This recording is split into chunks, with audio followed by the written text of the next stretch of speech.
కొమరం భీం ఆసిఫాబాద్ జిల్లా కేంద్రంలోని ప్రేమల గార్డెన్ సమీపంలో శ్రీ సంత్ సేవాలాల్ జయంతి ఉత్సవాలను అధికారికంగా నిర్వహించారు.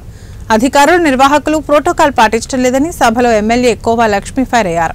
ప్రభుత్వం అధికారికంగా నిర్వహిస్తున్న వేడుకల్లో తనకు గుర్తింపు ఇవ్వలేదని అసహనం వ్యక్తం చేశారు. వేడుకల సందర్భంగా ఏర్పాటు చేసిన ఫ్లెక్సీలో తన ఫోటో లేదని, కేవలం అధికార పార్టీ నాయకుల ఫోటోలను ఏర్పాటు చేయడం ఏంటని ప్రశ్నించారు. దీంతో సభలో గందరగోళం నెలకొంది. అధికారులు నిర్వాహకులు ఎమ్మెల్యేను సర్ది చెప్పే ప్రయత్నం చేసినప్పటికీ సభను వాకౌట్ చేసి వెళ్లిపోయారు.